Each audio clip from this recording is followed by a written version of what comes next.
Bonjour chers amis et bienvenue sur ma chaîne YouTube. J'espère que vous vous portez bien.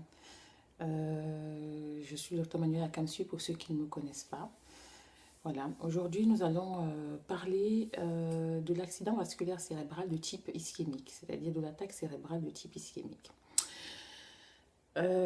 Concernant les symptômes, voilà, vous ressentez de façon brutale et ça concerne surtout une moitié du corps. Vous avez un œil avec un voile complet dans un œil brutal.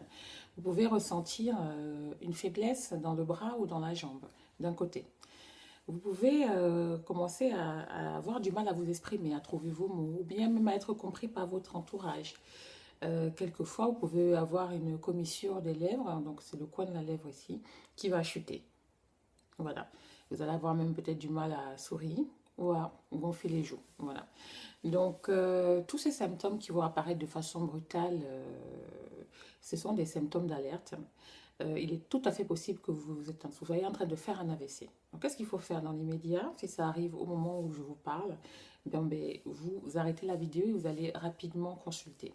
Si vous êtes à côté de quelqu'un qui présente ces symptômes, il faut aller consulter. Il faut se rendre dans une structure médicale d'urgence. Alors, cette structure médicale d'urgence, évidemment, dépend donc du pays où vous êtes, de la région où vous êtes. Si vous êtes dans un pays qui dispose d'une structure de transport d'urgence, de type SAMU, ambulance ou pompier, ben, il ne faut pas hésiter à les contacter.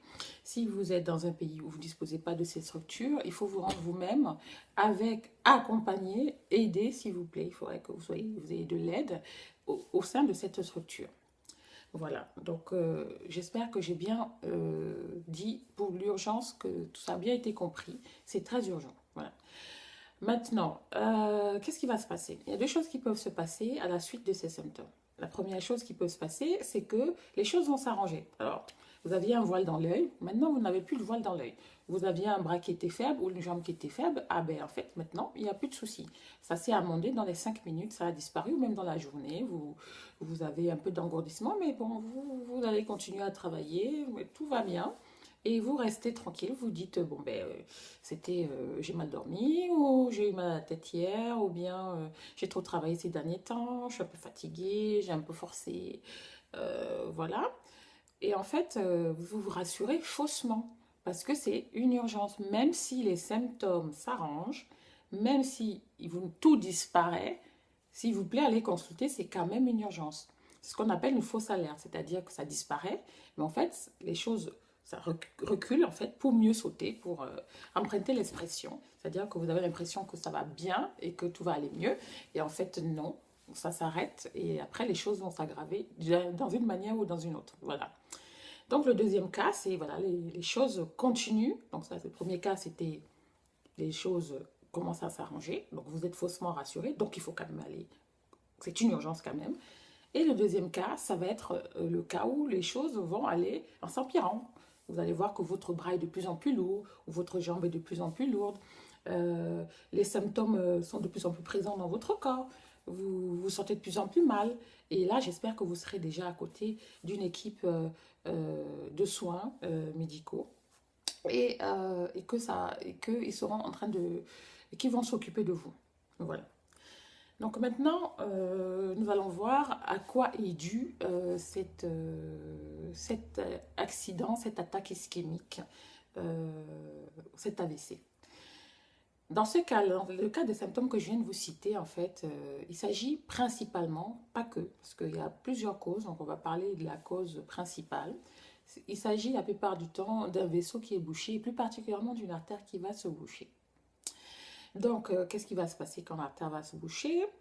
Dans le premier cas de figure, quand nous avons vu, ben, elle va se déboucher spontanément. C'est pour ça qu'on va être faussement rassuré, mais en fait, elle va se déboucher. Et comme on n'a pas traité pourquoi elle s'est bouchée, ben, elle va se reboucher à un moment ou à un autre. Ou bien elle ne va pas se déboucher. Et vos symptômes vont être de plus en plus présents. C'est pour ça qu'il faut aller très vite à l'hôpital. Et donc, cette artère-là va empêcher donc, le sang d'arriver au cerveau, ou bien va ralentir le débit de sang qui arrive au cerveau. Et le cerveau, c'est un organe qui vraiment a besoin de sang. Voilà. C'est un organe qui a besoin de sang. Et si le sang n'est pas apporté rapidement et en quantité suffisante, vous allez commencer à ressentir des symptômes. Voilà. Et c'est donc l'explication à tous les symptômes que j'ai cités au début de la vidéo. Donc l'urgence va être quoi? Ben, l'urgence va être de déboucher cette artère. Voilà. Alors on peut la déboucher de plusieurs manières et tout va dépendre donc de votre état, de vos antécédents médicaux. Antécédents médicaux, c'est qu'est-ce qui vous est arrivé avant? Est-ce que vous êtes tombé avant? Vous avez chuté? Est-ce que lors de cet AVC, vous avez chuté sur la tête, par exemple? Là, le traitement va être différent parce qu'il s'agit d'un traumatisme crânien. Et donc, le traitement n'est plus le même que si vous n'avez pas eu de traumatisme crânien, par exemple. Voilà. Mais en tout cas, ce traitement est décidé en équipe, entre les neurologues, les radiologues. Et puis, voilà, plusieurs équipes discutent de votre cas et bien sûr, on essaie de vous trouver le meilleur traitement. Mais sachez que l'urgence, c'est de déboucher cette artère. Parce qu'une fois qu'elle sera débouchée, ben, le débit sanguin va se rétablir et les conséquences vont être moins désastreuses, on va dire. Voilà. Donc, j'espère que cette vidéo vous aura été utile.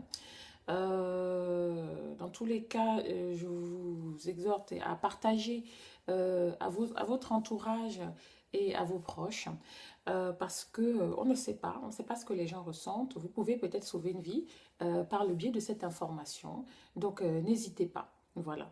Et je vous dis donc à très bientôt pour une prochaine vidéo. Merci.